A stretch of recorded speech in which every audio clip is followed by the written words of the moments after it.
What's going on, advocates? Welcome back to Equity with your host, myself, Reginald A. Howard. Glad for everyone that's been sharing, subscribing, man. This has been a phenomenal transition. I appreciate everyone that's supporting the platform. We're on the road to changing some things, but also I got some exciting news coming up in the future. I won't discuss now, but you will all be excited in the future once everything is filled out. But as always, when we have a guest based podcast today, or interview or conversation today. But there was a few things that I wanted to go in a little bit deeper on, and of course, you only got so much time with individuals, and you want to make sure to capitalize and get the most out of it when you're, excuse me, speaking to them. So I wanted to go in deeper, a little deep dive on some of the few topics. So before we get into it, we're going to talk about, you know what, I won't even give you the itinerary. I'll just go right into it. So one of the things we discussed within this episode was using biblical principles in coaching and in life lessons and things of that nature. A lot of you may not know, or I speak often of being a father, and I'm a father of two sons. Actually, my youngest son's birthday is coming up, and my oldest son, I named his middle name is Joseph, and the reason why I chose that name was from Joseph's story in the Bible. Early on within my career, I was heavy. I must say that I'm not in. Let me make sure I say this clearly. I'm not infatuated with one, or I don't practice one religious just one religious practices. How do you call that? I don't even know how do you call that or phrase that, but I don't practice one religion. I believe every religion has a core message to it. Um and I don't know which one is right or wrong. And I don't even think it even is about right or wrong. It's honestly about um really having principles and values and just a plan to work and navigate life. So I started off reading the Bible, and I try to, pull from various religions and utilize some of those things because I think they all are valuable. You just kind of got to figure out which ones work for you. And Joseph's story in the Bible was so impactful to me that I decided to name my oldest son and name his middle name Joseph. And some of the things I learned from the Bible, and I'll pull this up now as we get into it. Um, not even in the Bible, from Joseph's story. And shout out to Woman of Noble Character. This is where I pulled this article from, and it's basically, for those who are listening, it's basically the story of Joseph in the Bible and five powerful lessons we can learn from him. And again, without even knowing this, just his story in general was so impactful to me, that the trials and tribulations and the things that he had to go through. And again, I'm gonna say it again. I'm not a Christian. I'm not a religious follower of beliefs. I just like interesting stories. Again, that's why this platform exists. I like to pull from these conversations, interesting tools and lessons and stories that we can utilize as for ourselves in our journey. And so, going into the article, it says the Book of Genesis has quite a few stories about significant people, but no one gets more chapters than Joseph in the Bible, other than Jesus Christ, of course. The story of Joseph in the Bible. Joseph's story in the Bible begins Genesis chapter 37 when he is 17 years old. I didn't know that before reading this article. Joseph is his father's favorite son, and his brothers are very jealous of him.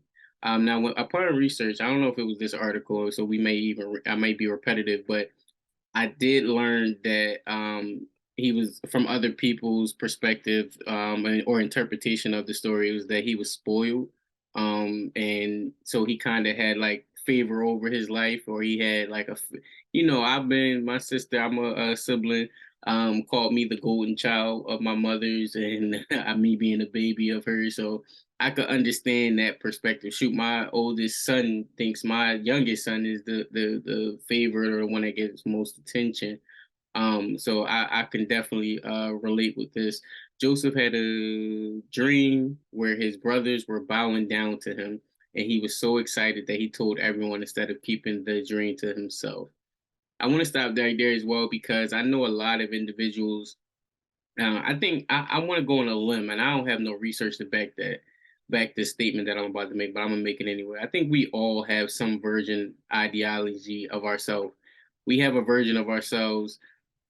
I'll stop sharing for a little bit. We have a version of ourselves that we see that others may not see, even if we are not showing it. So, for example, an individual that may be obese may see themselves with a six pack, but because they outwardly or in their being don't show a six pack, others will not see the versions of themselves that they see. And again, me relating to this early on in my career, I was talking about being I don't even, was it a radio host? I knew I wanted to speak. I knew I wanted to do certain things in life, and I would share these things with individuals, family, friends, everybody. But of course, well, now I could say back then, and now I could look at it with 2020. But in that space, no one believed me. It's like, hey, you're a college dropout. You're living with your mom. You're not all these grand ideas that you said you were going to have. Uh, there's no way for us to believe them because what you're presenting now doesn't show that. And so, of course, we're going to mock. Of course, we're going to not take it serious because from what I see now in front of me, it doesn't show that. Now, me knowing that feeling now as an adult and looking past that for about 10 years, I've always learned that you don't never know what anyone's about to become. And so you have to be cautious and not even cautious. I don't even like saying that. For me, I just believe what people say when they say it to me. So for example, if you say you're going to open up a restaurant and you haven't even started learning the knowledge to do what it takes, I'm not about to shut it down. Like they're not going to be a restaurant owner. What I used to get in trouble with was holding people accountable to the things that they said that they wanted to do. So, for example, I may come up to you and say, "Hey, how's the progress going with the restaurant?" Where that may cause some frustration to an individual and myself because I'm like curious. I want you to win, but it caused me frustration because I'm like, "Yo, I want you to do good. I see the same good you see in yourself, and if you're not doing what you said you were supposed to do, now I feel like it's my job to motivate you and push you. That's not my job. That is not my job to push you. Also, it's not your job to convince someone if you have a dream to see your dream. And so again, me learning from Joseph's story and things of that nature, I felt like Joseph in that perspective. But I know so many Josephs out there that are trying to get people to believe in they dream. And again, with this being a mental health based platform, they're trying to get individuals to believe in them, and it causes a depression. It causes a certain situation where you don't even realize that it's harming you to try and convince others what you think what they think you should be, or what vice versa. So I'm going back to the article. Hold on one second. It says it's possible that Joseph had other motivations for telling his brothers, but it's hard to believe pride wasn't a big part of it. I believe that too. As an older person, and more experienced person, you not only want to prove things to yourself, but you want to prove things to others. And sometimes it's like ego is getting in there where you're like, I see, I told you, or you're trying to show up so bad. When the brothers plotted to murder Joseph, they realized that they would be worth more alive than dead. Wait, say that again? When the brothers plotted to murder Joseph, they realized that he would be worth more alive than dead. So instead of killing him outright as planned, they sold his soul into slavery. His brothers enjoyed the profits of their labor, but Joseph became Potiphar's slave. Again, I'm not a religious person, so please let me know if I messed that up. Um, so moving on. Now we're going to go from and 5 lessons we can learn from his story. So, Joseph as Potiphar's slave. Potiphar has a lucrative position as captain of the Pharaoh's guard. Joseph has landed himself in a pretty important house. Joseph treated his relationship with God as a priority, not an option. He used this connection to help him work hard and succeed in everything that he did. I think that's a message in itself. It said Joseph had it rough initially, but things started to finally look up for him. However, it didn't last. Oh, it started to look up for him, and then it didn't last as long. Potiphar's wife makes an advance on Joseph and tries to seduce him to sleep with her. Joseph refused to betray Potiphar, and Potiphar's wife was insulted and angry. When she accused Joseph of sexual assault, he got thrown into jail. Joseph probably wanted to escape slavery, but going into prison was not in the direction he would have chosen or accepted. Isn't it like crazy how you can go from like one situation to another? Like you get to a I'll stop sharing too. You get to a barrel where like they say don't let a bad moment become a bad day. You get to a space where these moments just keep like piling on to one another, and you're like, I don't know how, and they become days. You get bad days, you get bad weeks, you get bad months, you get bad years, and so on and so forth. And then you look back and you be like, yo, how did my life turn out like that?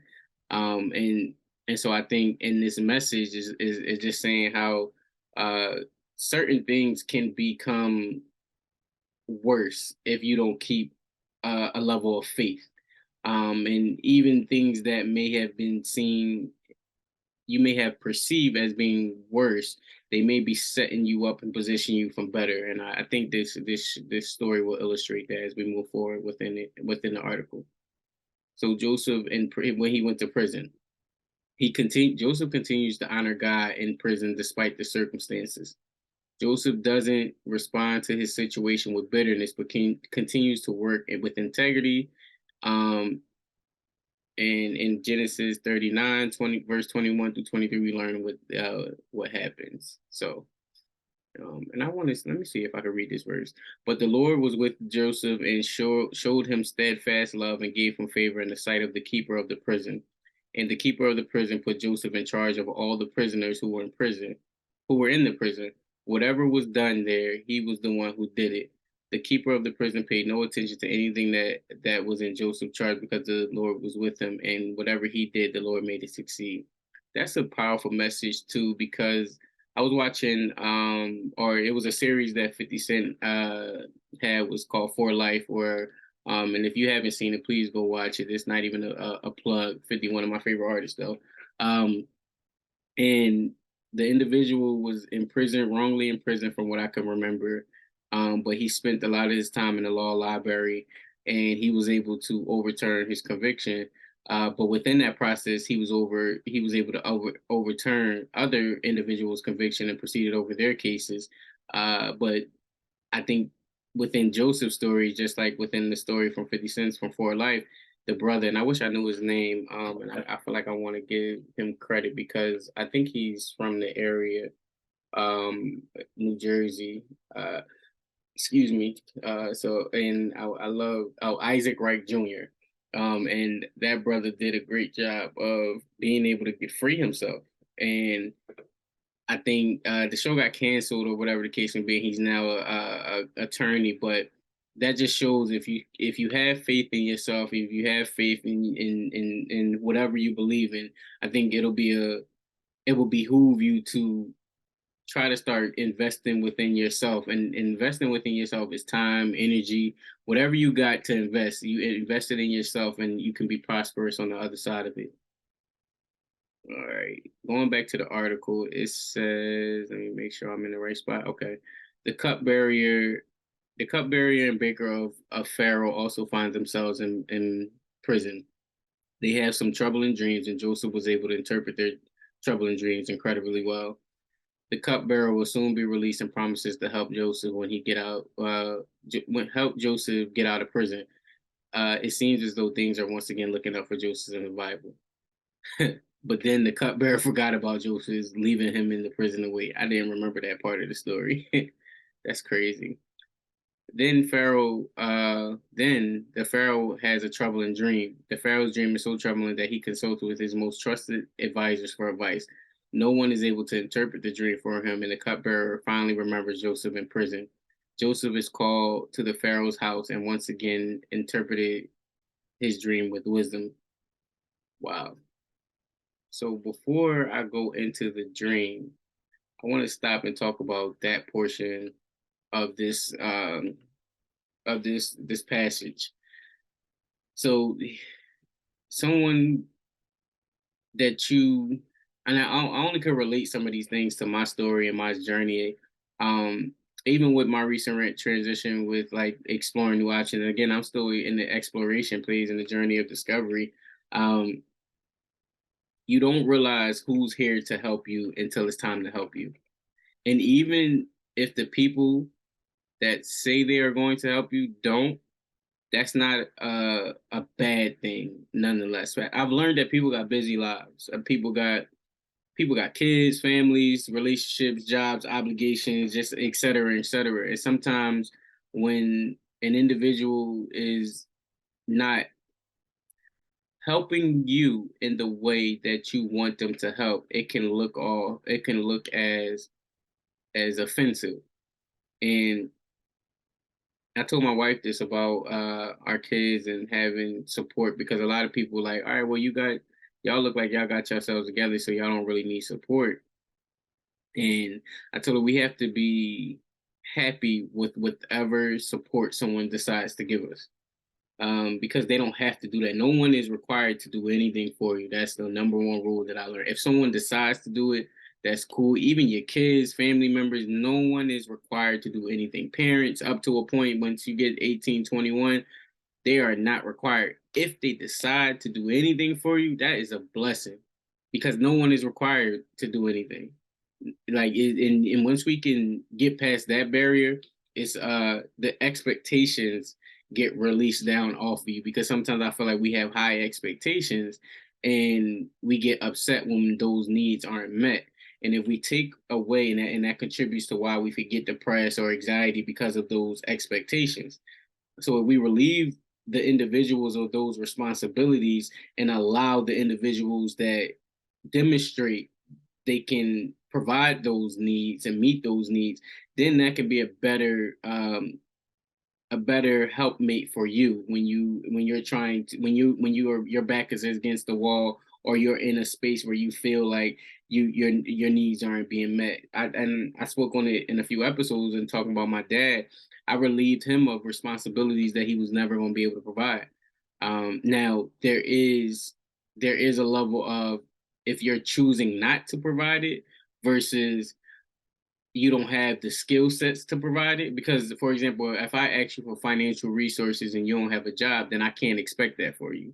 But if I just want you to listen and you just don't want to listen, or you're choosing just to listen in a different capacity, and that's not in that particular situation example, particularly, I'm just using that as an example, then you're choosing to not do it. I think I just wrote down a quote yesterday or you hold on, sorry about that. I just wrote down a quote and it was talking about trusting people, not patterns. I think that's what it said. I think that's what it is. Trusting people, not draw parallels based off of patterns. So you can you can look you can look for what you're trying to find in the individual based off their past performances. And yes, people do change, people do grow, but you should base your growth off of them changing, not an actual changing and demonstrating change, and not the change you want them to have. Go off of their patterns, go off their history. This is why credit scores are important. This is why jobs look at your resume, all these different things, because your history it shows what an individual is capable of. And now again, you have some diamonds in the rough, but of course, a lot of that is your past performances. You're probably going to show up with how you showed up before. But going back into the story with Joseph, so we're at this point where he explains to me the Pharaoh needs Joseph to come interpret his dreams. So then Joseph said to the Pharaoh, "The dreams of a Pharaoh are one. God has revealed to Pharaoh what he's about to do. The 7 good cows are 7 years, and the 7 good ears are 7 years. The dreams are one. The 7 lean and ugly cows that came up after them are 7 years, and the 7 empty ears blighted by the east wind are also 7 years of famine." Whew. It is as I told the Pharaoh, God has shown to Pharaoh what he's about to do. There will come 7 years of great plenty throughout all the land of Egypt, but after them there will arise 7 years of famine, and all the plenty will be forgotten in the land of Egypt. The famine will consume the land, and the plenty will be unknown in the land by reason of famine that will follow, for it will be very severe in doubling of the Pharaoh's dream, meaning that the thing is fixed by God and God will surely bring it about. Oh, this is long. I didn't know this was that long. Now, therefore, let Pharaoh select a discerning and wise man and set him over the land of Egypt. Let Pharaoh proceed to appoint overseers over the land and take 1/5 of the produce of the land of Egypt during the 7 plentiful years, and let them gather all of the food of these good years that are coming and store up grain under the authority of Pharaoh for food in the cities, and let them keep it. That food shall be reserved for the land against the 7 years of famine that are to occur in the land of Egypt, so that the land may not perish throughout the famine. All right. So, let me read that first too, because I think this is an important point. After giving advice on how to respond, Joseph becomes the right hand man of the Pharaoh. So this is where I'll draw on my own interpretation of that. Of course, Joseph had a gift. He's been talking about being blessed of that gift since the beginning of his life. Like he's told his brothers, told his father's family, like, hey, I'm going to be something with my life. He goes through these trials and tribulations, get to jail, and now his gift, but he also had a skill set of interpreting dreams. When you have a gift that someone can utilize, it's always honorable and grateful. I think I just wrote a quote down that I forgot where I got it from, where it's better to be needed than known. A lot of people want to be famous. A lot of people want to be celebrities, or be like in the front. But it's probably not probably. It is way better to be needed than it is to be known, because people can know you and you could be broke. But if you're needed, you'll always be able to be to have work. And so going back to that, my interpretation, and this is me speaking, just reading this for the first time. I think Joseph saw an opportunity. Now, he probably did use his skill set. Um, he probably did use his skill set to do what was right and interpret the dream in the right way. Because there's no way he could have known that what the Pharaoh was about to do in appointing him as the right hand man, or yeah, the right hand man, and being a consultant almost.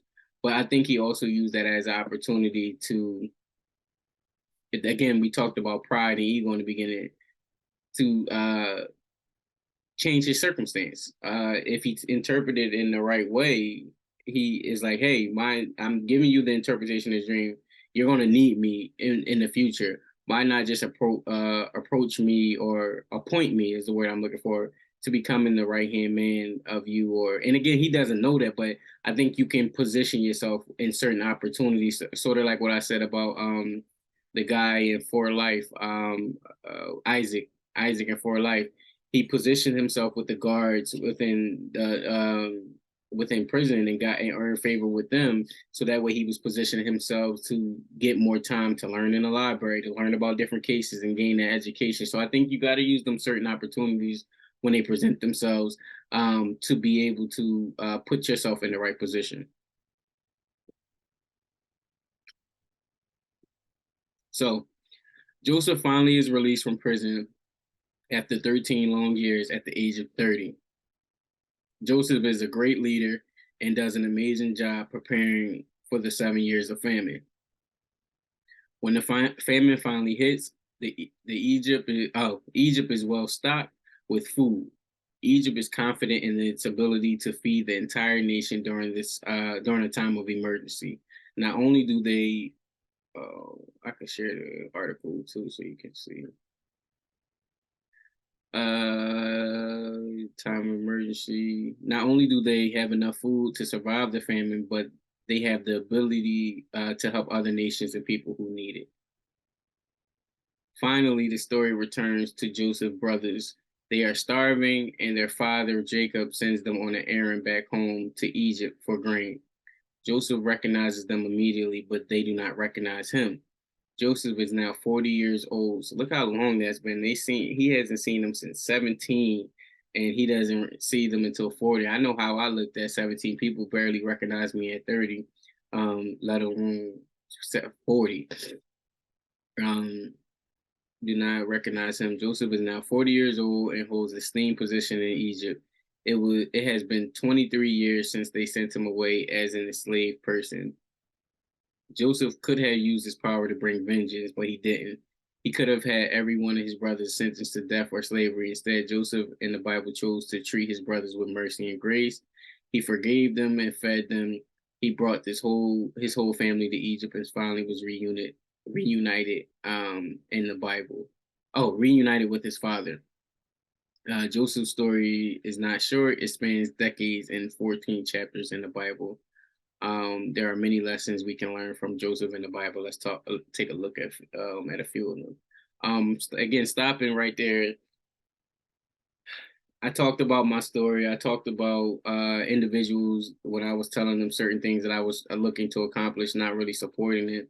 Um, I had mercy on these individuals as I grew, um, and I think about people who are or individuals who come from traumatic situations and people that I'm trying to make sure I word this correctly. People that they love, trust, worshipped in the most, and felt and gave them vulnerability to. It's hard for them to forgive those individuals because you idolize them and they broke your heart, and you don't really want to. I'm trying to again word this correctly because this is you don't really want to demonize them for a past experience, especially if they're not continuing to harm. I use the example of my father not being there, me forgiving him when I found out when I found out I was having a kid, and then we had 10 years of up and down inconsistencies or whatever the case may be. And then I finally realized that I was a man and I was a dad myself, and that we could no longer continue this relationship in this process because I can be guarded and protective of my relationship with you. And so using that as an example, um, having the ability to still forgive him for the first time or not. And that's not even me saying I won't forgive him this time. But if we're going to, excuse me, move forward and we're going to be able to progress our relationship, we gotta have and we're gonna go into this in a little bit, we gotta have a tough conversation to get past that point. And if we don't ever get to that conversation, then we can probably never get to that point. But we're going to have to. But the door is always open. And I'm using that analogy or using that perspective to say Joseph could have did whatever he needed to do to his family members and caused the vengeance. But that's not. You don't need to do what was done to you. People are human. They make mistakes. They have to grow. They have to experience. They got their own different things that they're battling. Now you don't have to continue to allow them to do those things to you. Like I won't continue allowing you to stab me in my back or hurt me. But if you decide that you want to come back and you need something in forgiveness, I'm never going to shy you away, and I think other individuals shouldn't as well, because again, we are human, we're flawed, and we're going to make mistakes, and I think that we all can learn and take away something from that. So going back to the lessons from this story. All right, lessons from the Bible. Have you ever felt like life was always against you? That no matter what things just kept going wrong for some reason or another, and nothing will ever change. One of the most important lessons through hardships is that no matter how difficult it may seem, your relationship with God will carry you through the rough times. Joseph in the Bible shows, lesson one, Joseph in the Bible shows incredible patience even through the rough time. The story reminds me that even if the trials seem overwhelming now and there is no end in sight for them, all will turn out okay. Because just as God was with Joseph during his years of slave and prisoner, God will be with us during our hard times. That's right. We are promised an eternity without sickness, pain, or tears. If you want to show Joseph patience during difficult times, stay as close to God as possible. Don't give up on God. He never gives up on us. We may doubt our faith, but it's important to remember that God will continue being right here, right there with us.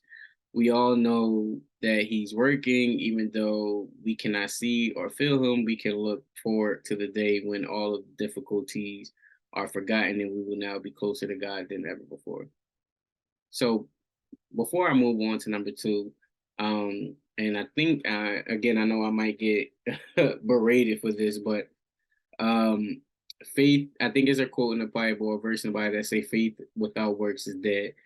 And so you got to work while you wait, or you got to work while you have faith. And the one thing I know you is like you got to pray like everything is. Dang, what is that quote? You got to pray like everything is up to God, and you got to work like everything is up to you. And if you put those two powerful things together, everything usually works out. I can attest to that, testimonies, all these different things. If you've been following my journey these past couple of years, it's the work and it's the faith of like a higher power. Again, I don't subscribe to any specific religion, but I know there's a power, a higher power out there that is protecting me and is allowing me to do the work that I'm doing and being able to keep pushing forward every day. All right. So moving on. So it says sometimes, and contrary to what I just said, sometimes waiting is the right action. As a person who loves solving problems, this principle sometimes frustrates me. It's important to know when and how we should take action. Sometimes God calls us for a task, while other times they just simply want us to wait. Patience may be a virtue, but the practice is not always easy. While why wait when you can create your own list of tasks and start action? It's doing both, not one or the other. It's doing both. Sometimes God wants us to simply wait and be in His presence. Sometimes God wants us to teach us something, and sometimes those lessons take time. There was nothing Joseph could do to get himself out of slavery or prison. He worked hard during slavery and imprisonment, but no one would let him out. The the cupbearer completely forgot about his promise to help Joseph escape. He was still stuck. God used that time to teach Joseph and help him grow. From being honest, this one I'm not too let me not say familiar with. I believe in working because you get unstuck by putting energy out there. You get unstuck by creating like momentum. You got to create some energy around yourself. And I'm a big believer in like just getting out there and moving. Now, as I grow older, I'm starting. I think I learned a quote or I read a book where Warren Buffett says he spends like 6 hours reading before he does like. So I think he wakes up early in the morning, maybe about 6 o'clock, and then he doesn't start reading and gaining knowledge till about 12 o'clock. And the idea behind that is a lot of the times we go out, and the analogy that always comes to mind is you have an axe and you have an axe and you're trying to break down a tree, and sometimes we just keep swinging that axe at the tree, hoping that it'll fall. Whereas Warren Buffett, the analogy that I've learned was he spends a lot of time sharpening the axe. He spends most of the time just sharpening that axe. So when he does take that swing, he's chopping the tree with less energy because his knife is sharper. He's chopping the tree with probably less force because he know what angles to hit the tree, and then less time as well because it's sharp enough and the energy is positioned in the right place enough for it to fall. And he has all of the different things. Now that's also can cause procrastination or analysis by paralysis, where you learn so much information that you get fear of attacking the problems that you're trying to solve. And so you do have to learn how to position yourself to take strategic efforts to accomplishing a goal. And sometimes that may be waiting. So I just wanted to impart that on because I'm still learning how to practice patience. Joseph in the Bible teaches us that growth takes time. Joseph had a lot of growing to do. Joseph was rather prideful at the beginning of his story. He bragged to his brothers and parents about how he had dreamed that all of them would bow down to him, that he had incredible power.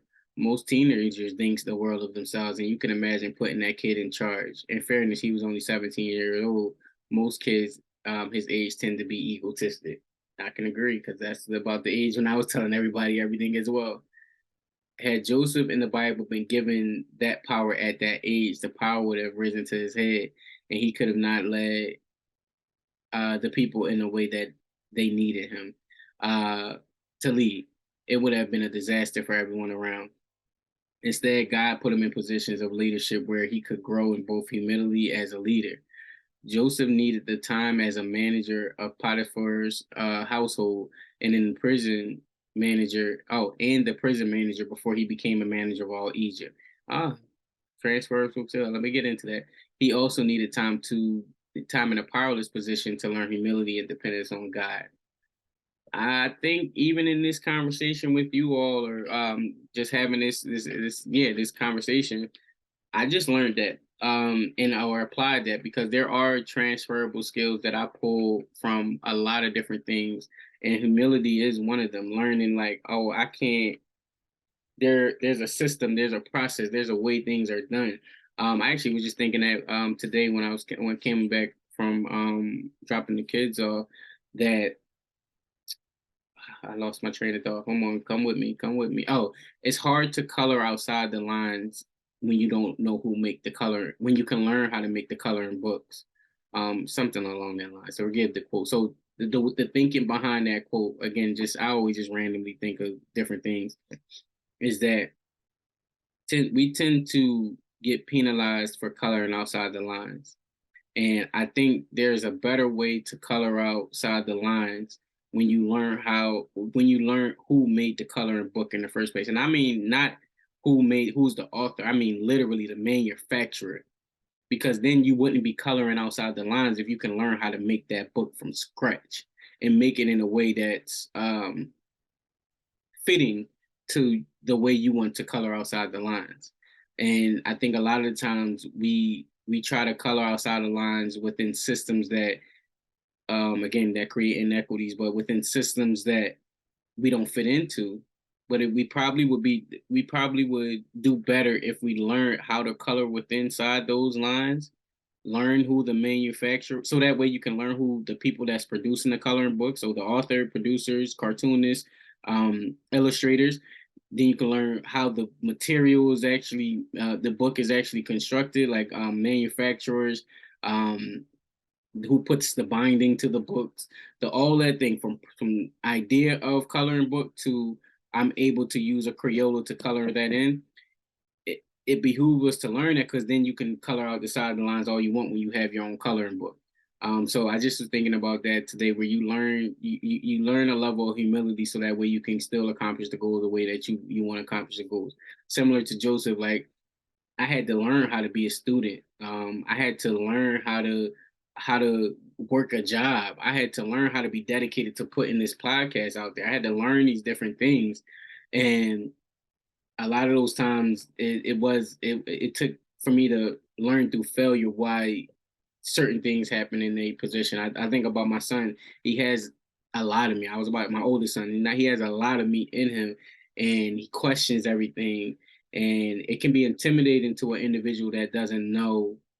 Usually the answer is like stop asking those questions or don't ask that or whatever the case may be, especially if you can't provide the answer. Me and him, we don't go back and forth too much because I am able to provide logical answers that he can conceive or receive, and he's able to take that information with him. I know there will be a point where I can't answer the question that he's providing. And so we will have to look it up together. I'm thinking about it now. That's why I pause. I'm like, oh man, that's coming way sooner rather than later. But I say that to say it does take a level of humility to humble yourself and take criticism, take all of these informations and just for the bigger picture of knowledge at the end of the day. And then you learn transferable skills. There's a bunch of things that I had to learn and be um humbled about, and I seen where, oh, that's where I was making that mistake. Oh, that's where I went wrong. Oh, that's where I wasn't I could have used some better guidance on, et cetera, et cetera. So I think a lot of the times we may not know it in the moment that it's happening, but once we get outside of it, we look back, we like, oh, that's what that lesson was for. Um So let me go back here. So instead, God put him in positions of leadership where he could grow and build humility. Oh, I got that already. The reality is, most of us need practice and time to grow. We must show that we can lead with small things before taking on bigger challenges. Humility takes time to learn. It's not something you just put on and get done with. Humility is often an uncomfortable lesson, but it's essential for anyone. How can you put others first when your own self-worth seems so high? That's a big fact. And so, like Joseph in the Bible, we must remember that true growth takes time.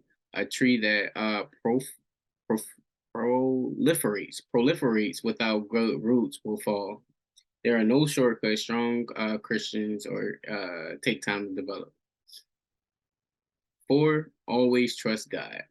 The story of Joseph in the Bible ends with a reminder that God turns bad into good. When Joseph's fathers die, his brothers are quick to worry that he will take vengeance upon them. They approach him with apologies and seek his grace. All right. God wants the best for you too. It's true that we may not always see, feel, or understand what he has in store, but don't ever doubt his love for you. Joseph learned that God put him through so many trials and tribulations for a reason. It took decades, but he finally realized through his pain, realized how his pain served an important purpose in the grand scheme of things, saving lives along the way. And while it's incredibly frustrating not to get the answers we seek or to wait on his time, and God still deserves our trust, he sent his sons to die because his love for us is so extravagant. All right, I think this is the last lesson. If I'm not, yep, lesson 5. Joseph teaches us to have patience in the good times as well. It's a good one. It's hard to be patient when things are difficult, but it can also seem impossible during good times. Joseph showed outstanding discipline as a leader. There were 7 years of plenty before there were 7 years of hunger. With so much plenty, Joseph could have delayed preparing for the famine. He began leading like a servant immediately. He worked tirelessly to ensure that there would be enough food for everyone and made sure that the infrastructure was in place so that they can adequately store the food. Um,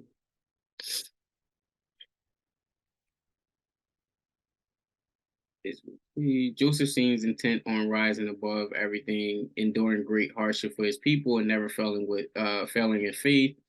Even when faced against impossible odds, Joseph maintained a patient and steady reliance on the Lord. Oh, that's it. So when things are good, all right, I'm taking the lesson from that. I'm taking the lesson. So when things are good, because I was a little lost for a little bit. When things are good, we should have patience with the things while they're good. Because me and my best friend, we had a tattoo. He covered his up. I'm still trying to get rid of mine. We always say when something good happens, that something bad is to follow, and that's not like to be negative about life.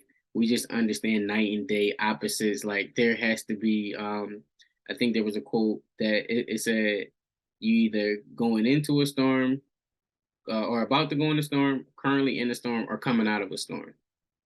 And um, I think a lot of us don't recognize the seasons of our lives and realize that these seasons do end. They do come to an end. They do have beginnings. They do have middles. They do have ends, and it's a cycle. So it's one that's going to come around. So when it's in the good time, just appreciate. There we go. Appreciate the good times. So you're being patient. Sometimes we're like, all right, we're going to go. We gotta go. But appreciating the good times as we got them, and not overlook them when they are going, because then we'll be like everything's always bad. No, you had good, you didn't appreciate why you had it, and you didn't have patience while you had it. And so when it's bad, I think about saving. Like there's up and downs of finances where you have an abundant realm of money, and then you have no money or lack of money. I don't want to say no money, because you have money sometimes and it's just not enough for you to be sustainable.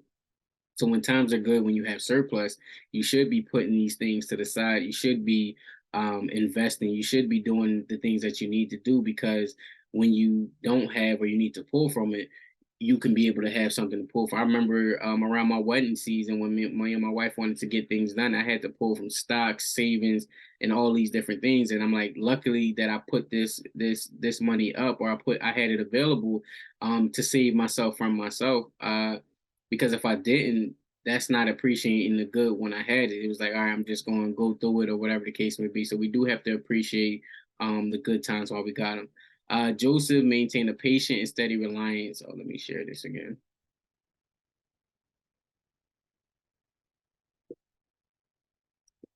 Joseph maintained a patient and steady reliance on the Lord. He did not he did what he knew to be right, even when he could not understand the purpose or could see no light at the end of the tunnel.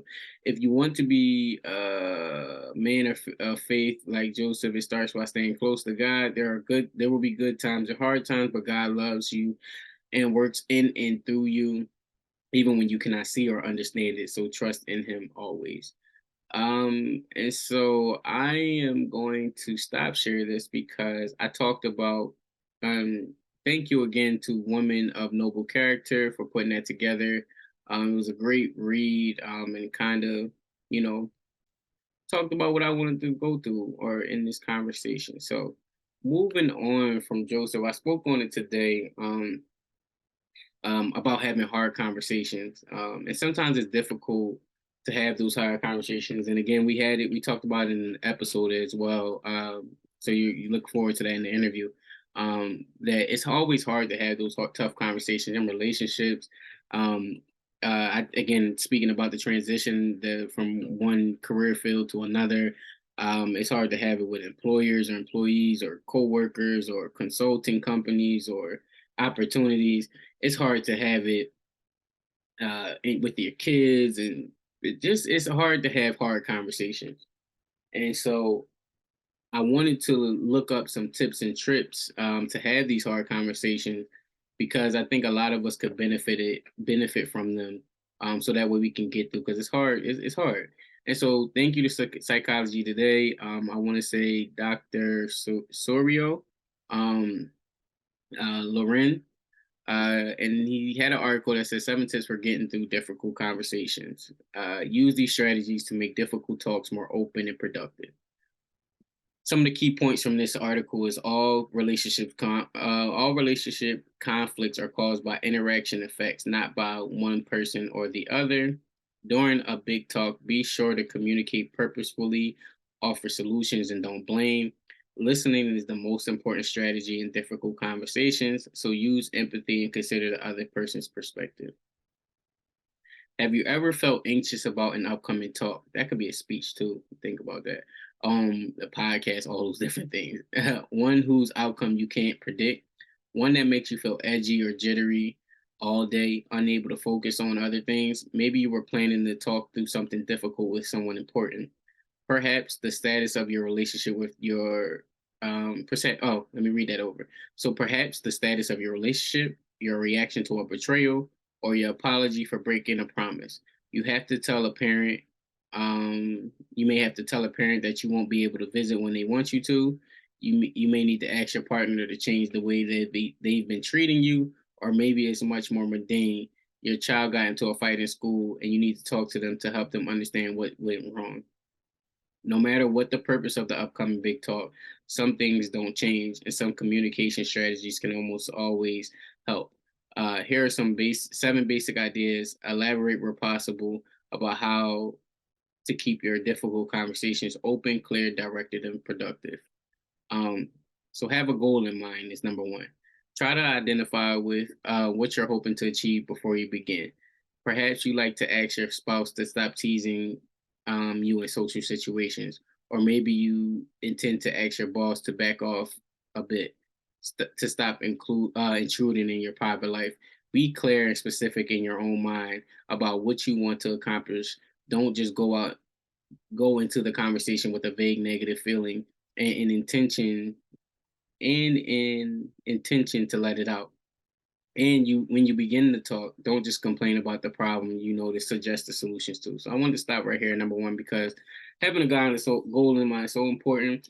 Beginning of my relationship, I used to talk, talk, talk, talk, talk. Of course, again, that's why I have a platform and speak and do coaching and all these different things. I like to have conversations and deep dives and go into that.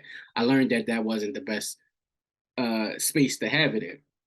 And so I talked about this in a speech recently where I told I told the audience like, hey, I've learned that with my wife, it's not good to go into deep conversations that last longer than 10 to 15 minutes. Because I can go for hours, and we've had gone for hours where she fall asleep and all these different things. So I commend to her because she didn't have to listen for that long. And I used to get frustrated, like, hey, we gotta sit up and sit out until we figure this out. Missing work, all these different things, and it's like, bro, we still got responsibilities, we got things we gotta accomplish. And so I can't sit here all night, like, and I'm trying, but it's frustrating that we're not coming to a conclusion. We're not coming to a resolution. And so I learned that for me, especially a person that's a talker, that I have to put a 15-minute limit on there because if I talk more than that, then it is going to go way deeper than it needs to go through. Then we start arguing in circles about stuff that don't matter, and we go off the point. So having a goal in mind is so key. The other thing I learned about being a talker is that me projecting and having these conversations is good for a podcast, is good for a speech, but it's not good for a spouse. I'm speaking to one person like I would speak to an audience of 250. That's just not it's not feasible. And so the goal in mind is clear of like, all right, I'm talking to one person. So if I feel like um I think I learned this from Eric Thomas. I think he said, a motivation speaker, he said, sometimes with my wife, I try to argue or discuss things while we laying down because I'm passionate. And so if I'm laying down, I can realize if I'm getting too hype. And so I try to lay down and have those arguments. I think he said that before. But I also learned to sit down for me, like, all right, let me sit down. Let me make sure I don't get too much energized because as soon as I get energized, I mean, I'm trying to like put that energy out there. So I'm learning that, or I learned that. And there was one more that I'm sure it'll come up, but I've learned that you do have to have a goal in mind. Make the argument about what y'all arguing about. Oh, the last point I'll make on that too is I try to lead difficult conversation in a sandwich effect. And I don't know who. Let me see if I can pull this up. Let me put this coffee down because it's a article. It's something that I learned. That's the best thing about having the internet. Uh, is that you have it at your fingertips to utilize the visual effect. Sandwich method. Yes, there we go. Let's see if this pop up. Uh, it was an image. I think this is it. It's called the feedback sandwich. Let's see. All right. Oh, it's about to be a whole podcast. So. All right, so I'll run through this really quickly and then go back to that. I had mad other stuff that I wanted to get to, but it's good. I might start turning these into um one-off podcasts on my own. Um, this is good. So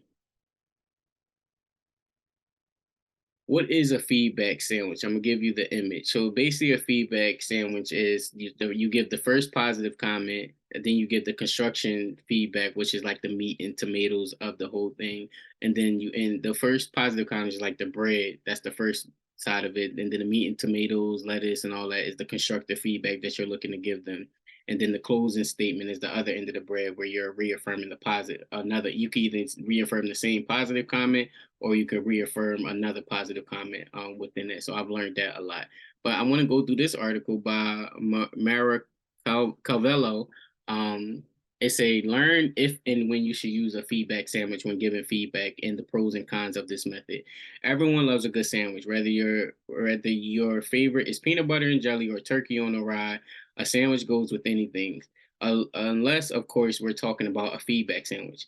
This type of feedback can be used in a variety of situations, but it can go wrong if you're unsure of the best way to approach. Let me read that over. If you're unsure of the best way to approach providing feedback to a teammate, coworker, or supervisor. So this is at work, but I think you can use this in any setting. Um, all right, so to get a grasp of what a compliment sandwich is and when it's ideal to use one, just keep reading. Um, what is a feedback sandwich? So first thing first, a feedback sandwich is when a supervisor, manager, fellow coworker, or I'll just say family or friend lays constructive criticism or a potentially negative feedback in between two pieces or statements of positive feedback. There are sometimes these are all sometimes also referred to as a compliment sandwich, where the compliments are positive comments. These are sometimes also referred to as a compliment sandwich, where the compliments or positive comments are before and after the potential critical feedback. So if we're going back to our turkey or rye example, the turkey is the constructive criticism, and the two slices of rye are the positive feedback. All right. So, example of a feedback sandwich. Now that you have a better understanding of what a feedback sandwich is, let's go over an example of what one may sound like. Let's say a meeting or a conversation where a slide deck was presented has just come to a close. Here's a compliment sandwich of what a manager may say to one of the big direct reports. I don't think all right. So let's say a meeting where you was presenting had just come to close. Here's how a compliment sandwich of what a manager may say to one of their direct reports who has presenting saying some in depth but a little boring slides. Great job presenting today. I thought the content you went over was in depth and you had great examples to back up your points. However, I thought your slides could use some improvement. Next time, try using the branded slide deck that the design team created to give the slides a personal and more engaging touch. Again, overall, really fantastic job. Once you improve on the slide design, I think the audience will be more engaged. That's a good example, but I still would have been mad about that if I'm being honest. Let's break it down. So the top slice of the bread would be the first positive comment, telling the team member the content was in depth and it had great example. The meat was the constructive feedback, letting the team member know the slides needed some improvement to be more personal and engagement. The bottom slice of the bread, the closing statement reaffirming the positive comment and the team member did a great job is overall. All right, so we got the picture. Um, how to give a feedback sandwich. It is crucial to understand how to give a feedback sandwich in order to be most effective. Like the examples above, you always want to start it off with at least one positive statement about your peer, about what your peer, coworker, team member, family, or friend, or even your manager did well. Then you'll state the constructive feedback, which is usually how they can be better next time, or a specific statement regarding how they can improve their performance. You'll then end the sandwich with a final encouraging statement, which will soften the blow of the criticism or critical feedback, and end the interaction on a positive note. Feedback can easily be given or requested through oh no, this is their app. Shout out to Fellow. Advantages to the feedback sandwich. If you master the art of feedback sandwich, there are many advantages that to the approach when using it with employees or friends or family. Here are some reasons you may want to give it a try next time you like to share some effective feedback. Softens the impact of criticism. Whether it's a fellow teammate or you're giving feedback to a family or friend, no one likes to hear criticism. Not only can it be awkward to hear, but it can be also be uncomfortable to give. That's a fact. Going the route of a compliment sandwich can soften the impact of the criticism since it's between the two positive comments. Because the statement both starts and ends with something the person did right or a form of praise, it makes the criticism easier to digest. That was a double entendre. Essentially, it takes the sting out of hearing what you did wrong. It makes it easier to give feedback. Similarly, it's easier for the individuals to give feedback. As we mentioned, criticism is awkward, but when you're giving potentially negative feedback, it's easier when you're also serving it up with two compliments. It further makes the entire situation just a little bit more comfortable for all parties involved and enables conversations to end on a positive note. It can be uncomfortable to end a conversation or even a one on one interaction with criticism. It leaves everyone with a bad taste in their mouth and it really boosts the awkward and uncomfortable factor of the entire encounter. Having a feedback sandwich end on a positive note means the team members leave the meeting or conversations happy and pleased with themselves and feel overall confident in their performance.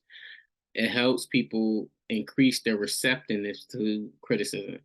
Another advantage of the feedback sandwich is that it helps employees and others on your team, family, and friends increase their receptiveness to criticism.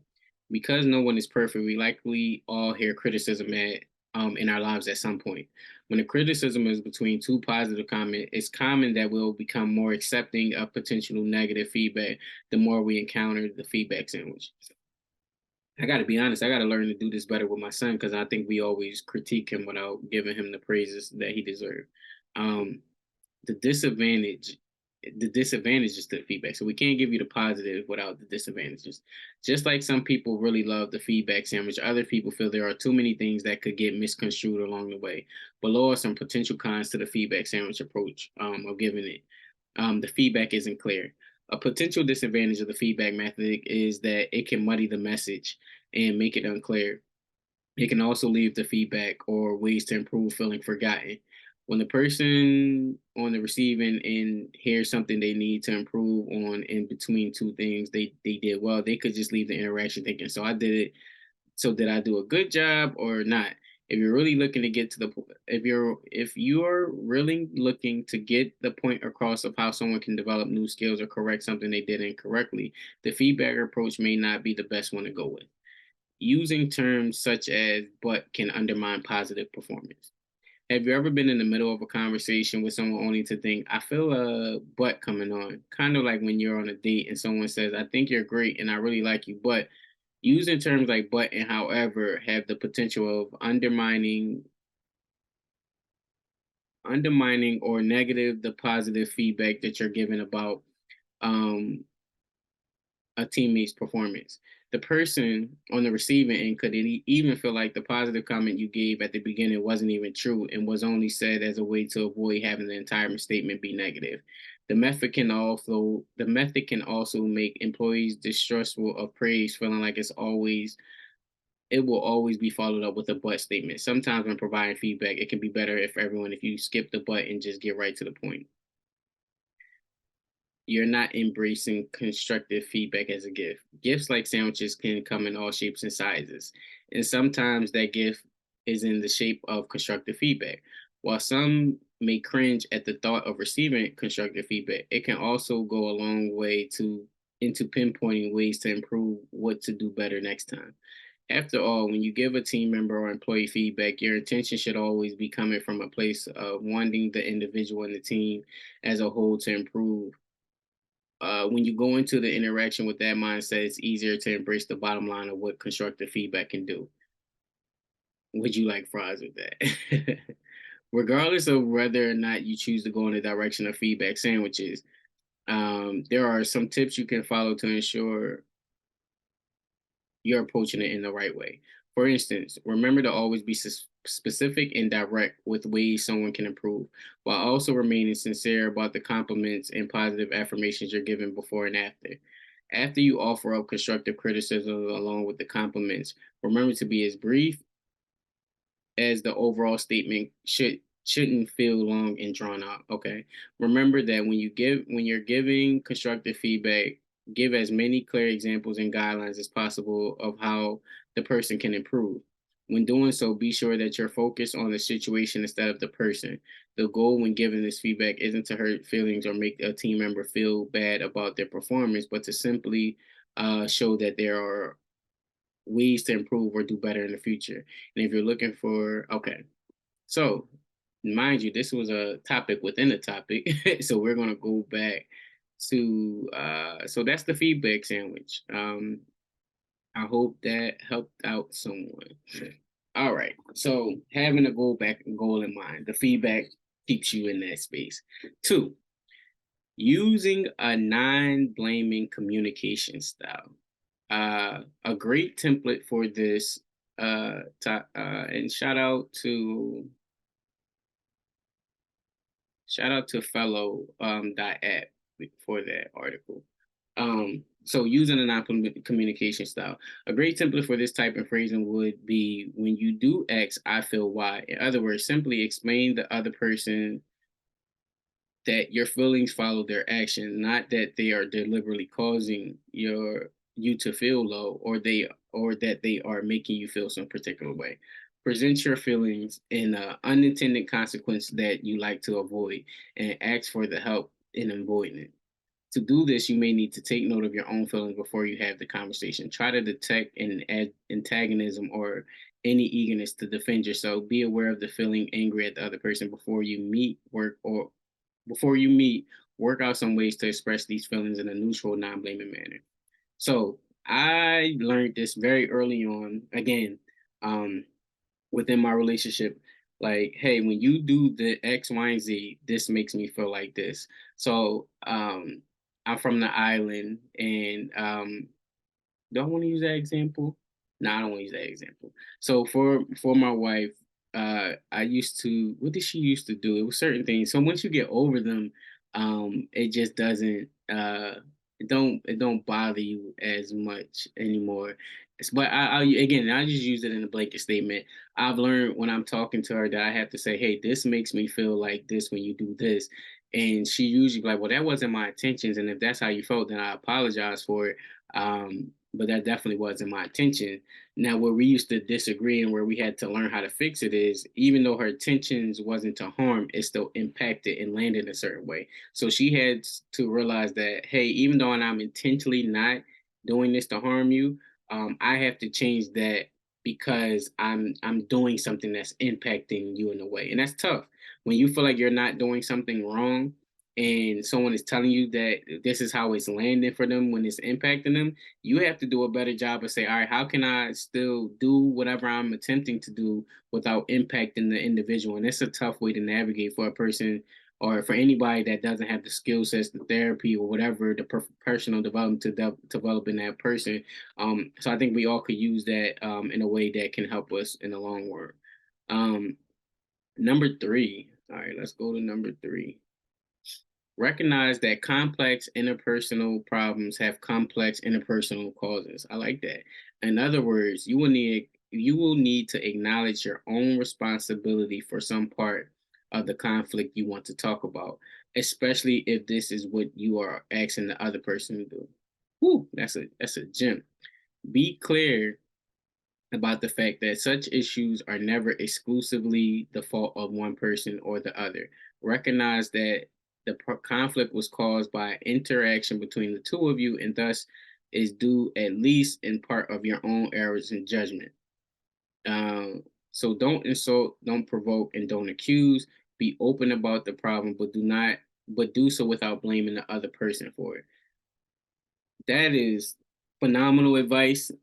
Um, Man, that's phenomenal advice. And the reason why I say that is a lot of times we argue or we have conflict with each other and not with the problem. And we look at, all right, we have a problem, so you're causing a problem, so I'm mad at you and not mad at the problem. You got to keep the problem. And not the person. There we go. You got to keep the problem and not make the person the problem. Now the person may contribute it to the problem, but that don't mean they're the problem. It's like, all right, we somewhere along the line we got disengaged from one another. And we have to find a way to get back on one accord. This is what I'm seeing, tell me what you're seeing, and this is how and miscommunication is always the main benefactor of that. Like my wife asked me a long time ago, what's more important, love or communication? And I always say communication, because no matter how much you love an individual, if you can't convey it and communicate it in a way that the person receive it, it's never going to matter as much as how much you love the person. And so we have to do a better job as individuals learning how to uh, separate the problem from the person, and you both work together to attack the problem. What that could be, father son, that could be wife husband, that could be work employee employee employer, et cetera, et cetera. What's the problem? How can we work together to solve it and attack it together? Um, so I love that one right there. And again, I know we're number three. We're talking about the seven tips for getting through difficult conversations. So number four, accept criticism if it's on topic. Acknowledge acknowledge your mistakes. Before you go into the talk, make a mental list of things you prepared to own up to. Don't limit yourself to the ones you can find yourself. There may be some you haven't noticed. If you want to out on a problem, don't assume that the other person is the only person who needs to change. However, don't be redirected into an examination of your own faults either. Keep the conversation focused on the issue you brought up in the first place. Listen to the other person when they criticize you and tell them you will be happy to talk about that later after you sort out the original issue. That's a fact. Mind you, I said earlier about putting the time limit on the conversation. I've learned 15 minutes. Let me get some time, because maybe I haven't thought about it well enough to convey that message. Because that 15 minutes, honestly, that was the limit of the length conversation. Now I'm so cool with these disagreements or discussions that I can speak to my wife in her language so fast. And when I say her language, I can use examples that I know she can, that thoroughly conveys my message straight to the point. And I make sure I utilize that in a way that is it's a prime example. So she when we're in disagreements, I'm like, remember you didn't like them when this person did this to you, or remember at work when you didn't like this. This is how you're making me feel in this moment, and she instantly can grasp it. A lot of the times, we don't take the time out to really understand the individuals and have empathy and sympathy, because we may not have we're living in our own body, so we can't fully grasp what another person is going through, because they are them and we are us. And so when you take the time out to really study an individual and really try to grasp what their understanding of life is, I think you can already give them preconceived knowledge once you gain that insight and information. So that's key. Is it really is taking some time out to really learn about you and your communication style and their communication style, and developing a relationship with that individual, to help develop a relationship with that individual long term, to have these type of tough conversations. Phrase. Hold on. Phrase request toward the positive. Describe the changes you like to make rather than simply complaining about the problem. You've noticed, let me read that better. Describe the changes you like to make rather than simply complaining about the problem you notice. You'll be saying essentially the same thing, but in a way then that goes down much more easily. Our relationship, it's terrible these days, contains effectively the same information as I want it to be easier for us to spend time together. But the latter is much less likely to make someone else feel defensive. Another way to understand this point is to recognize that you are not the only one who will benefit from the changes you're requesting or the solutions you suggested. Try to think through and explain to the other person why that might be true. I I mean, well, again, I'm gonna use a relationship because that was where I learned a lot of my communication style from. Um, I learned that sometimes you got to see what a person is saying even when they're not saying it. And I was talking to a friend. I'm like, yo, communication really is an art. And it's work that comes natural to some people, where others it's like, yo, I said what I said. Yes was a simple answer, no was a simple answer, but sometimes yes has a whole story behind that. Yes, sometimes no has a whole story behind that no. And then sometimes no is as simple as no, and sometimes yes is as simple as yes. And is with the art of communication is trying to figure out what, if it's true or not. Is it simple or is it complex? And that's my job, that's our job as people, to figure out what's being said without it actually being said. I think a lot of individuals, if they was to take the time to actually learn that skill and that trait, they will skyrocket out of here, because you really get to understand the individual's thought process. All right. So don't feel the need for total victory. Whew, that's a big one. Sometimes you don't need the other person to agree with you. I mean, agreeing to disagree. You may only need to get your opinion out there in a neutral, well reasoned way, so that they can hear you say it and consider it later in the fullness of time. Even if they're defensive with you when you first bring it up. After all, if the other person becomes upset or takes your critique personally, perhaps their reaction proves your point. The opposite is also true. If you're criticized in a way that makes you angry, your hurt feelings might mean the remark has some truth to it. So don't expect an immediate behavior change or a full admission of guilt. You may have to accept being less right than you are. All right. Lastly, don't forget to listen. Honestly, I think this is the most important part of it. Don't forget to listen. This might be the most, I didn't even see that. I promise you, I did not see this before I read it. This might be the most important communication strategy on this list. When you open up to a difficult conversation, be aware that it might go in unexpected directions. Be sure to take some time out from trying to make your point so that you can really hear and understand what the other person is saying from their perspective. Use empathy, slow down, and try to take their point of view. Catch yourself before you react defensively to anything you hear. I couldn't have said it better than myself. I'm trying to see if I want to go one more because again, I had a bunch more that I wanted to talk about. But you know what? I'll leave it there. I'll leave it there. We'll talk about it in a different setting if we need to. But again, I appreciate y'all going with me in this journey of discovery. And again, let me know in the comments where like how you feel about these deep dives before we get into the actual interviews and conversations. But I hope this was helpful to somebody today. Thank you for tuning in to Equity with your host, myself, Reginald A. Howard. I appreciate you, advocates. Make sure you like, share, subscribe. Joined today with me is a special guest with an amazing story. I had a chance to, do some research, get some information and some background, and we're going to get into it. But at first, I want you to introduce yourself. I don't like to misintroduce anybody to the audience, so I like to get all your credentials out, get all the things you worked hard for in life. Just to let the people know a little bit about yourself. Okay, my name is Latarsha Haughton. I am a minister, I am an author, and I'm a transformational life coach, and I am a business owner. Did all of these things start out this way? Because I'm sure they were gradually gained over the time. Like, all right, a better question would be, when you were a kid, was this what you thought you would be when you grow older? No, not at all. Actually, I always thought of myself being a psychiatrist or a writer as a kid Mm. growing up. Where did the shift happen at? Like, how did you find your journey and like your path? Well, I think as far as my business, I have an adult assistant living.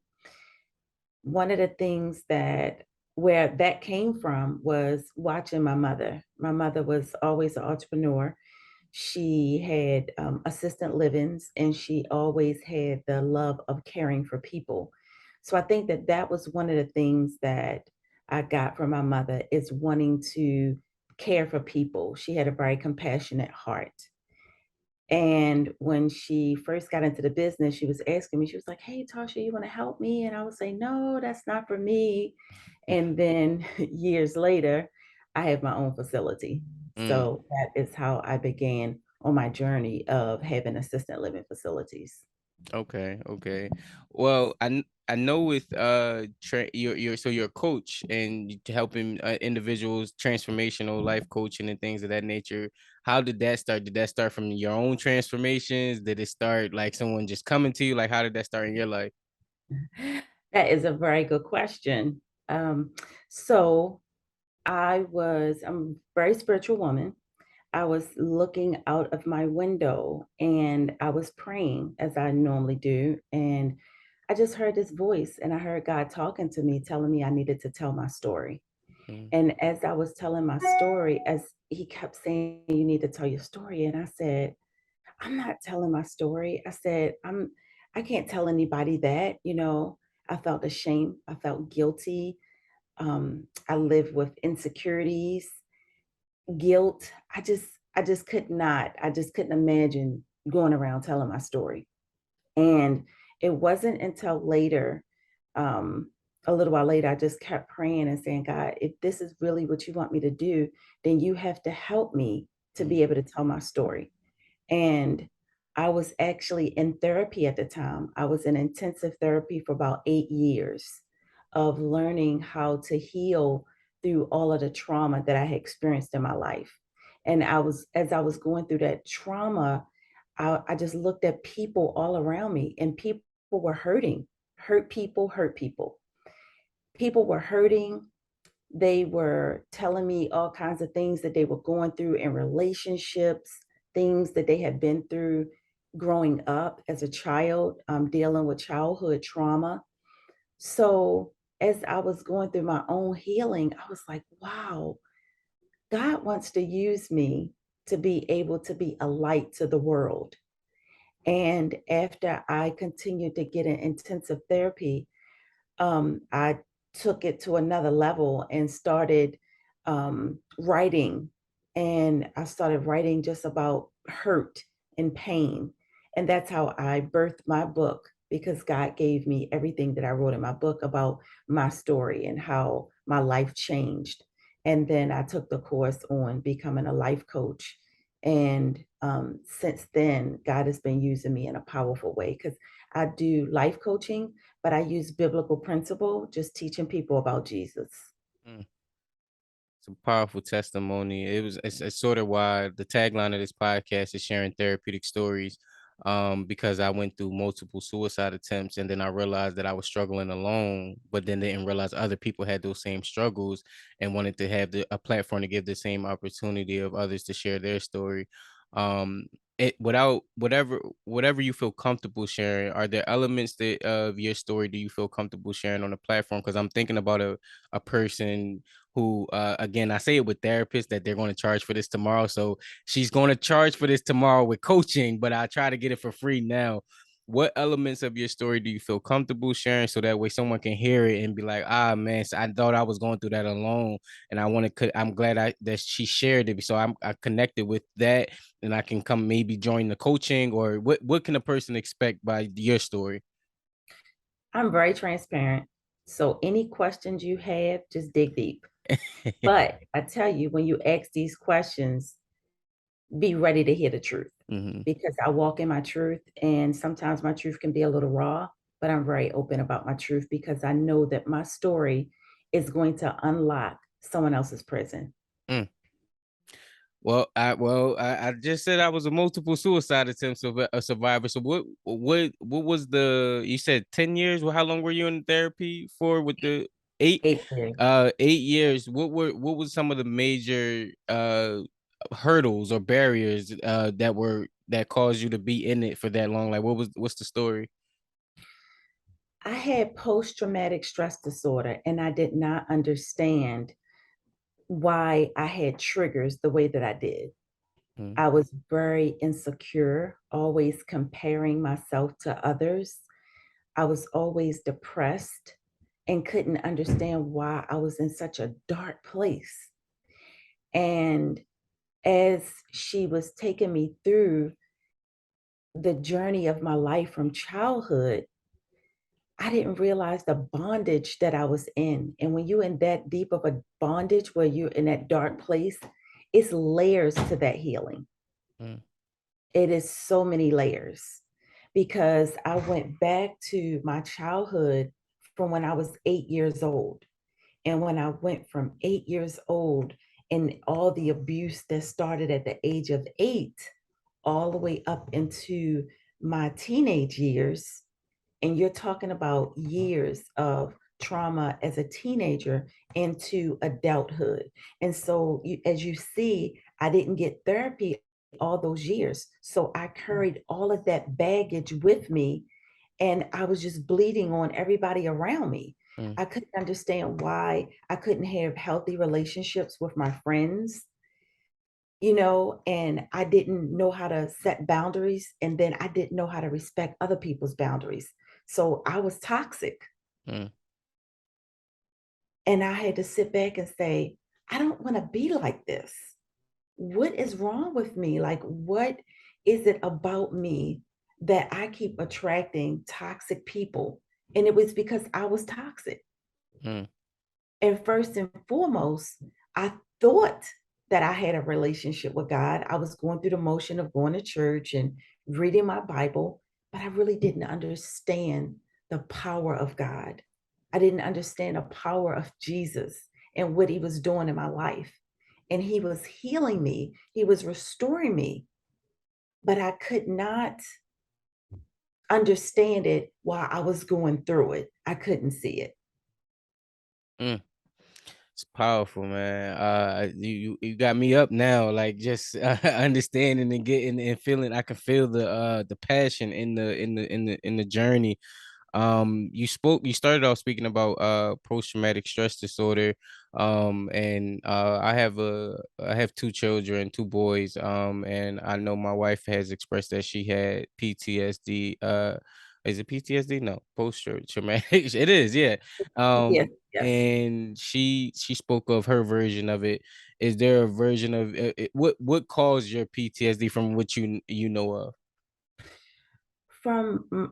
So as when I was 8 years old, I was sexually abused by a family member, and I didn't know what it was. Mm, I didn't understand what that was.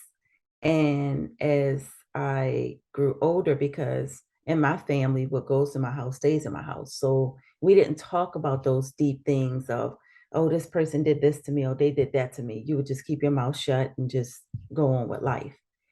And it wasn't until um, I became a teenager and I also went through sexual abuse as well. So it just made me feel like I was this kid and I just had a magnet on my forehead that says, come and molest me. mm, It was as a child growing up, you just don't understand. You don't understand these things. You don't really understand your body. You don't understand what it do. You just tense up.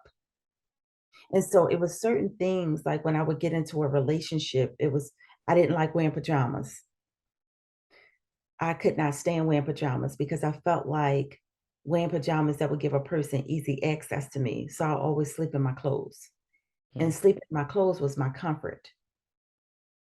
Even in my 20s, I was still sleeping in my clothes because I didn't distinguish that this was because of my childhood. I just thought that I just like sleeping in my clothes.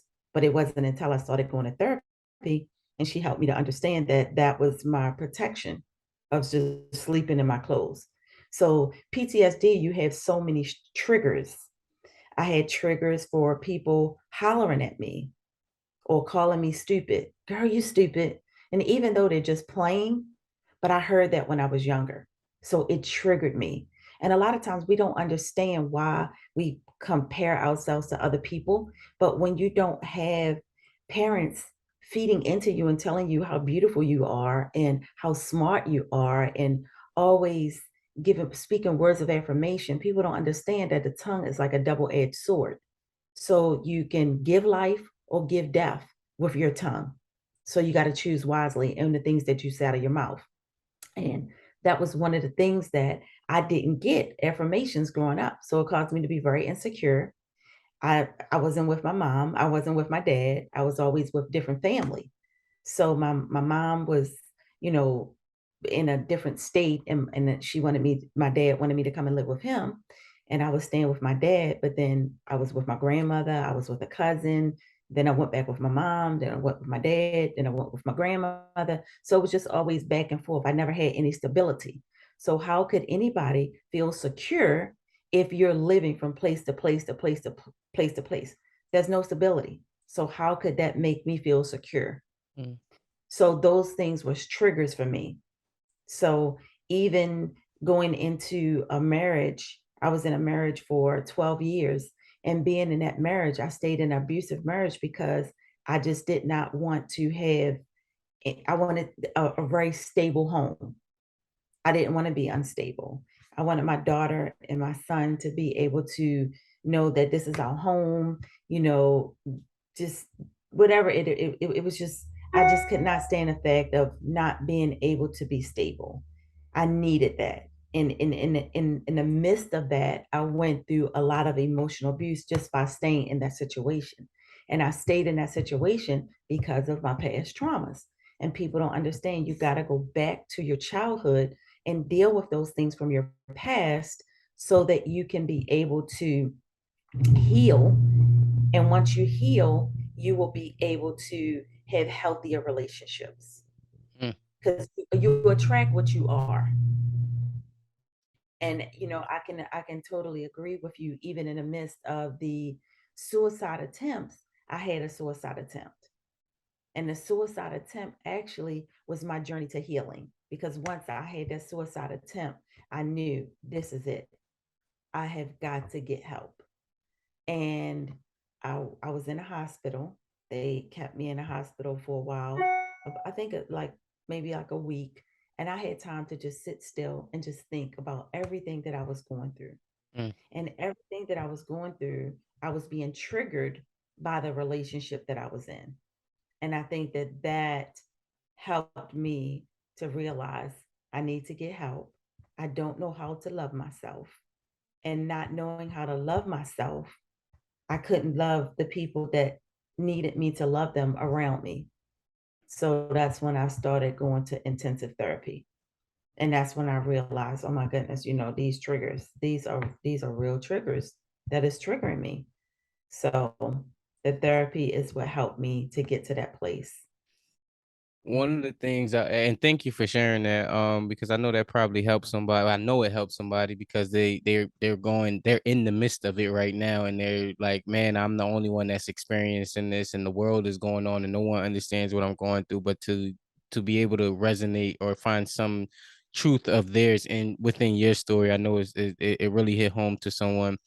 I wanted to ask, because one of my biggest questions I always ask the therapists that come on here, and even individuals that experience certain things, and because I haven't experienced certain things, so that's why I always wanted to give the platform to other people who have, so that way it'll resonate with others as well. But I always have a concern for the children who are in these situations and who are getting molested or not feeling safe or unhoused, not in a stable environment. And I feel guilty, and I don't know if that's the right word, but maybe empathy, because they're in the control of parents. They're in the control of adults and guardians. And so they may be in the midst of this right now, but cannot do nothing about it because they're in control of somebody else.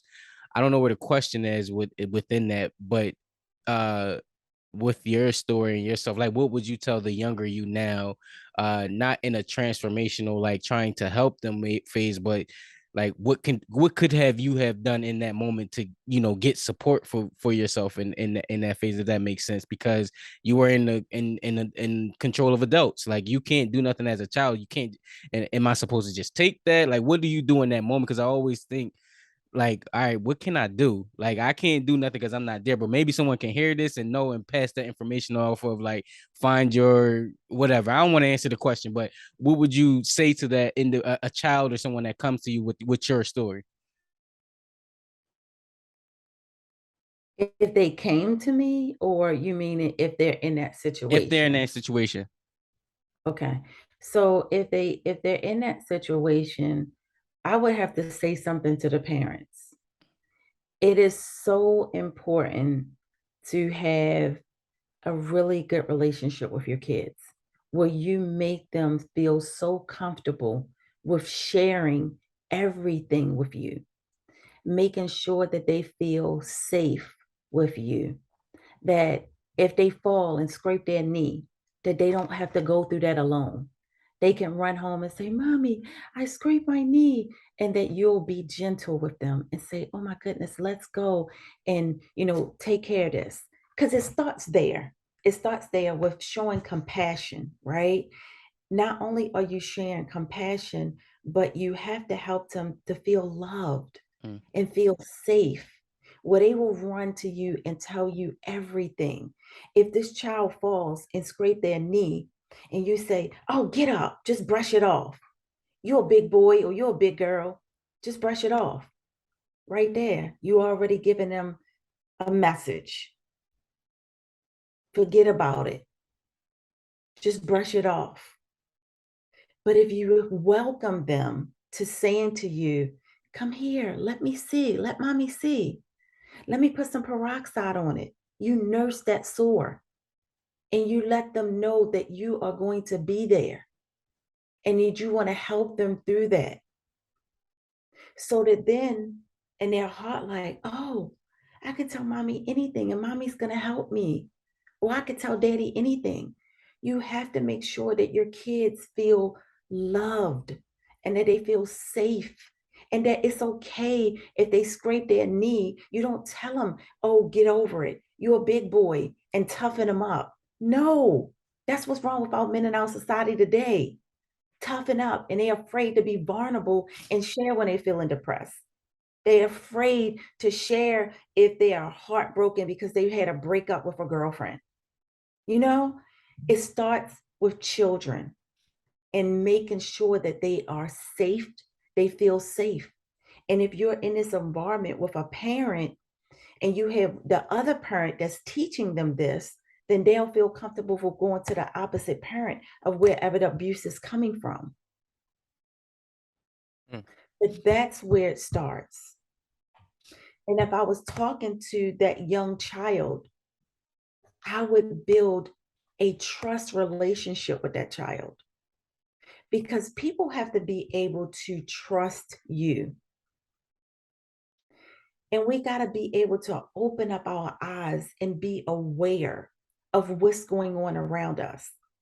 If I'm around a child and this child has been abused, there's certain behaviors that I am going to pick up on and say something is going on with that child at home. School teachers, when your children come into schools and you know that this child is acting up, showing off so bad in school, and you're like, what is going on with this child? Instantly, a lot of teachers catch an attitude and can't stand that child.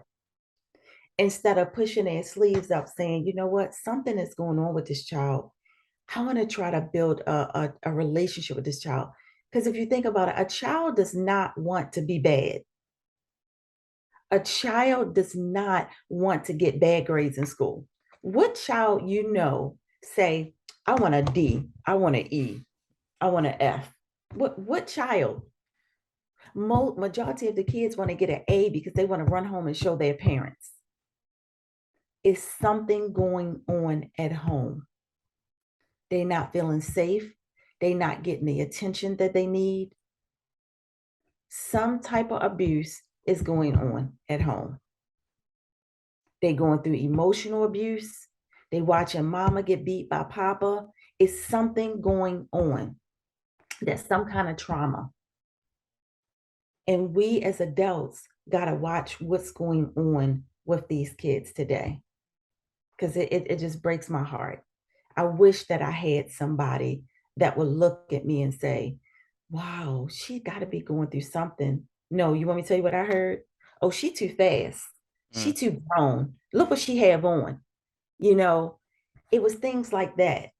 And all of that do is make you become even more promiscuous, because you're so frustrated about how people are looking at you. You feel already insecure. You're already depressed. You already have all of these things that you'd impact to believe about yourself. So what does anybody else care? Like, you already think these things of me. Mm. People got to start caring. It's powerful. As we begin to close out, I have like maybe one or two questions. And it's stuff that you man, make sure y'all tap in with everything that Josh got going on, because I'm ready to go, make sure I hug and love on my kids and my children in a different way. Like, and make sure I'm providing that safe environment. But you talked about having that safety, and make sure y'all follow. If y'all listening, y'all go view the video, make sure y'all follow and stay tapped in with what she has going on. But I wanted to go into this message in particular, having hard conversation, because you spoke on earlier about some of those conversations need to be had. And you said they lead to growth. I like this reel, y'all. Y'all gotta look at the video.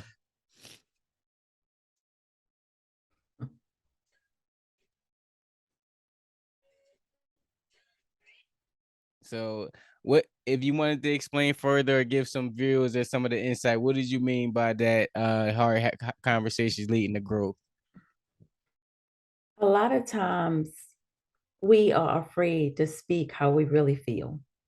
If a person is doing something to hurt you, why is it hard for you to say to that person, can we have a conversation?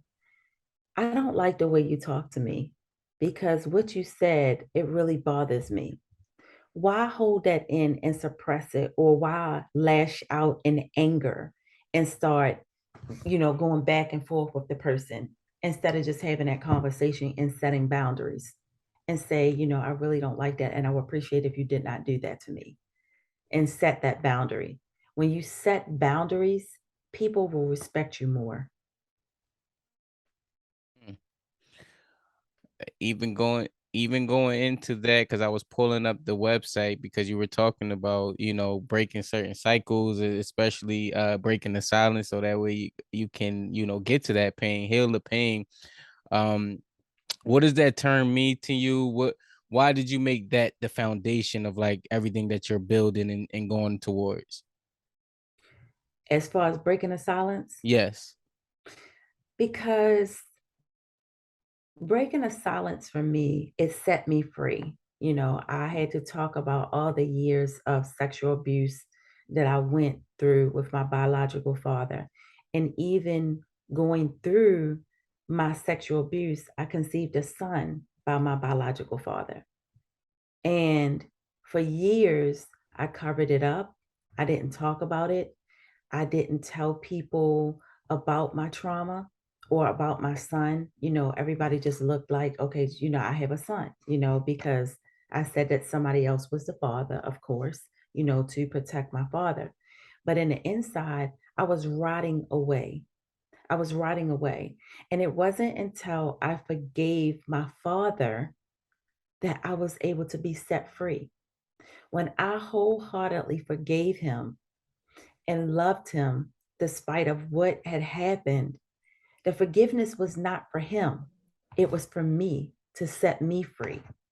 So breaking my silence helped me to be able to help other people as well as helping myself to be set free. So breaking the silence and healing the pain. So when you break your silence, you got to heal through that pain of those years of, like I said, you're peeling back layers of an onion, and you got to go back and heal those things. You got to go back and say, okay, who is it that I'm not forgiving? Because think about it, when you got bad food inside your refrigerator, and if you do not clean out that refrigerator, it's going to make all the food in that refrigerator go bad. It's going to go bad for every other item that you have in that refrigerator. It will go bad. Keep the bad food in there. And it's the same way with your heart. You have to heal the brokenness in your heart. You have to. You got to forgive. You got to release people, because as long as you hold on to that, you're going to rot away, and that person is going to be living their best life. And Mm. you're still going to be sitting in that corner, fiddling your thumbs and resenting that person and hating that person and rotting away on the inside. So it is so important to forgive wholeheartedly, release that person, send blessings over their life, say, God bless them, because when you do that, it is going to come back to you, and you will be able to feel free. You're going to feel healed, and people are going to be running to you saying, how were you able to forgive that person? And then you're going to be able to help another person to be set free by you breaking your silence. I have one more question that came out of that. Just as a man, uh when you say you forgive your father, that did that place an interesting, I don't want to say interesting, conflict within the family now? Like, how's the family dynamics now that trauma has been revealed? Like, is the relationship, I don't want to say the same, but how is it, like, how is the dynamics now? Well, my dad passed away 2 years ago, and maybe 3 years ago. My dad passed away 3 years ago. And might be 3 or 4 years ago. I'm sorry. 2019, maybe about 3 years ago. We My dad. lost some time during the pandemic. It's condensed now. Yeah, I think it was in 2019. Yeah, Mm. lost my dad in 2019. And prior to that, when my father was on hospice, I went to go see him. I didn't hold anything against him. I didn't feel any bitterness or malice in my heart at all. I had compassion because I felt so bad for my dad, you know, and I prayed for his salvation. That was important to me. not only did I pray for his salvation, but it did cause division in my family because people could not receive the abuse that I went through. Mm. They were so close to my dad that I think a lot of people were in denial and a lot of people was hurt. So Did he admit fault? no, Mm. he called me crazy when I first presented this to him. He told me that I was crazy and I was simple, just like my mother. And if I ever told anybody this in the family, that do I realize how many people it would hurt? And that crushed me because thinking about a person who is telling you that you look at the things, look at how you would hurt people in a family, not one time did he consider how hurt I was and how broken I was and how it had affected my life, my relationships, my relationship with my kids, you know? So, yes, to answer your question, it did. And that was the biggest thing that I was afraid of. But God knew when I would be ready and strong enough to walk in my truth, walk through that fire without getting burned, walk amongst the people who were saying things about me, pointing fingers at me. Oh, she has a child by a father and stuff like that. Because people can be very harsh. But God knew, and He toughened my skin for me able to walk through that without getting one burned on me. Mm. I know you already forgave him and things of that nature, but I feel like it's a duty of mine as a man to apologize on behalf of men. I know it's not my responsibility, but I do think that could be it. You chose to receive him and forgive him and look at that like some women would never get an apology from the men that you get what I mean. So I always feel it's almost like in my way, this may be the only apology someone will hear on this mic from a man that and feel like that they're never going to get it. So I do want to apologize for that and just say you are strong and I salute you for being able to share your story, share your vulnerability, share your transparency because it's not easy. Whereas someone they'll just have to live with their story for the rest of their lives. So I thank you and I appreciate you for that because I know it can't be easy because that's something that you're going to have to live with for the eternity or the rest of your life. So I do say I appreciate you for trusting this platform, trusting this opportunity and conversation to share that. Do you have any lasting remarks do you want to give to the individuals listening to your story? What takeaways do you want them to have? Anybody that have experienced trauma, it is time to heal. If you have experienced trauma and you have not gotten therapy, you have not started your healing journey, go back and heal that young person inside of you. Look in the mirror and ask yourself, what would I want to say to my 8-year-old self? And as you're saying those things to your 8-year-old self, get the therapy that you need. Love you enough to put you first. A lot of times we don't know how to love ourselves. We don't. And that is the reason why we take abuse. That is why we stay in toxic relationships. That is why we can't make wise decisions for ourselves because we don't know how to love ourselves because we have dealt with so much past trauma and we have not healed from it. The only way to being able to have healthy relationships is by going back and healing that young person. Get a relationship with Jesus. We don't know when our time is coming. We don't. And Jesus will heal you. He will restore you. He will make you whole again. And you will be able to love unconditionally. You won't have to put conditions on love for people because you'll realize that love that you receive and you're going to be able to give it. And I just want people to know you can go to my website, www.latarsha.haughton.com. I am here. I am here for it. In my life coaching practice, I use biblical principles so that people will understand the true meaning of loving yourself. And that's my tip for today. Love yourself first. On that note, please share this episode with someone who needed, someone who needs to hear this journey. Share a clip, just leave a comment that Latarsha share, and let them know what this episode is about. Because someone needs it, and what you took away from it. So please leave a comment on Apple or Spotify, wherever you're listening to the podcast, and make sure you subscribe. And last but not least, always remember that this platform has never been about being a replacement to therapy. It's an alternative place where people share therapeutic stories. Thank you for listening.